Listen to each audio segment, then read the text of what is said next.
Ladies, leo nataka tuzungumzie mtindo wa peke yako, yani personal style. Hichi ni kitu muhimu sana kwa sababu kitakufanya wewe uwe na urahisi wa kuchagua mavazi unapokwenda kununua, unapopata event ya kwenda, unapopata tukio ambalo unataka uende, unapopata mwaliko wa aina yoyote, utajua ni namna gani ambavyo unaweza kupangilia mavazi yako kwa sababu tayari umeshatengeneza mtindo ambao ni wa peke yako. Nataka nikupatie vitu vitano ambavyo vitakusaidia wewe kuweza kuupata na kuuelewa mtindo wa peke yako ambao utakuwa upo kwa ajili yako peke yako, na mtu yote akikuona hata kwa nyuma basi anajua yule ni Annie. Cha kwanza kabisa, unapaswa kuusoma na kuuelewa mwili wako. Sisi kama binadamu tumeumbwa na kupewa miili yenye shape na muonekano wa aina tofauti tofauti. Kwa hiyo isome na uielewe shape yako, ujue inahitaji mavazi ya aina gani ambayo ukivaa kulingana na shape yako basi yatakupendeza. Ukivaa kulingana na mwili wako ambavyo ulivyo yatakupendeza. Nadhani inaeleweka. Ukivaa nguo ambayo ni ya mwanamke mnene alafu wewe ni mwembamba utakuwa kituko. Ukivaa nguo ambayo ni ya mwanamke mwembamba alafu wewe ni mnene utakuwa ni kituko, kwa sababu hizi nguo zipo kwa ajili ya aina ya miili mbalimbali ambayo tumejaliwa.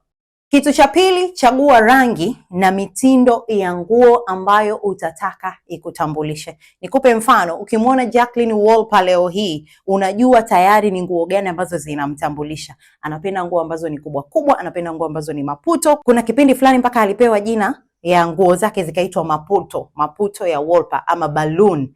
Yani ni amechagua mtindo wa mavazi ambao yeye anaendana nao na yeye anaupendelea ili kutaka kujitambulisha hivyo anapokwenda kwa watu. Kwa hiyo hata wewe unatakiwa kuchagua hivyo, kuanzia rangi na mtindo wa mavazi. Kama unapendelea kuvaa mtindo wa mavazi ambayo yatakuwa ni ya kukubana na kuonyesha shepu yako ambayo Mwenyezi Mungu amekujalia, basi huo unaweza ukaenda nao mpaka ukatambulika kama mtindo wa mavazi ambao ni kwa ajili yako. Kama unapenda kuvaa nguo ambazo ni kubwa kubwa na rangi ambazo zinaonekana, huo pia unaweza ukawa ni mtindo wa mavazi ambao umeuchagua na kuufanya watu wauelewe kama mtindo ambao utakutambulisha wewe. Kitu cha tatu cha kuzingatia, chagua sehemu ambayo utataka ibebe msisitizo.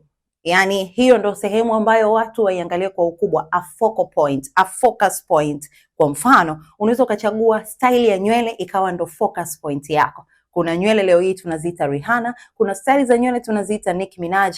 Hayo yote yanaonyesha kwamba ni kwa sababu wao walichagua aina hiyo ya mtindo wa nywele, ikawafanya mpaka mtindo huo wa nywele upewe jina ambalo ni la kwake yeye. Kwa hiyo hata wewe unaweza ukaamua unatengeneza focal point yako kwenye mtindo wa nywele, labda utapendelea kuwa na rasta muda wote, utapendelea kuwa na wig ya aina fulani muda wote, utapendelea kubana nywele zako, utapendelea kukata nywele fupi, ili watu waweze kukutambua kulingana na mtindo huo wa nywele. Lakini pia unaweza ukachagua hata accessories pia zikutambulishe. Yule ni mtu ambaye anavaa accessories nyingi. Hiyo ni point ambayo tayari itakuwa inakutambulisha. Watu wakiona mtu amevaa bangili nyingi, amevaa pete mikono yote, amevaa cheni nyingi kifuani, tayari zinakutambulisha. Amevaa hereni sikio zima, tayari zinakutambulisha. Unaweza ukachagua pia aina ya mkoba, aina ya viatu ambavyo vitakuwa vinakutambulisha na kubeba identity yako wewe kama wewe.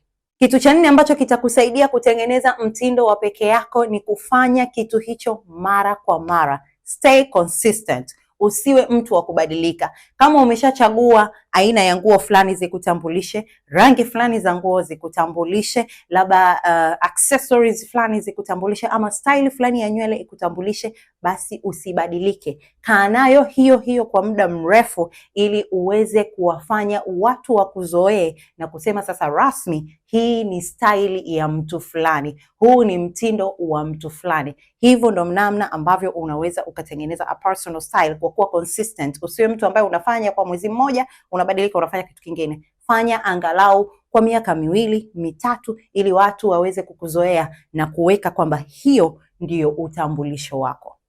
Kitu cha mwisho ambacho unaweza ukafanya, hakikisha wewe ndo unatengeneza trends na sio unafata trends, kwa sababu ukiwa tayari unafanya kitu hichi kimoja mara kwa mara, tayari utatengeneza mtindo mpya ambao utaanza kutrend. Kama ambavyo tumeona, kuna trend aina ya nywele ambazo zimetoka kulingana na celebrity fulani, kuna trend style fulani ya kuvaa accessories ambayo ilianza kuonekana kwa mtu fulani, kupaka nywele rangi, kuvaa nguo za aina fulani, kuvaa rangi fulani ya nguo kutokana na imetoka na mtu fulani. Kwa hiyo jitahidi wewe ndo utengeneze hiyo trend na sio wewe ufate hizo trend. My beautiful ladies, hicho ndo nilichokuandalia siku ya leo. So I hope umeenjoy and tutaonana wakati mwingine, but for now, bye, ciao, and I love you ladies. Usisahau ku like, share and comment, lakini pia nifuatilie kwenye mitandao ya kijamii @AnnieIndependent. Bye.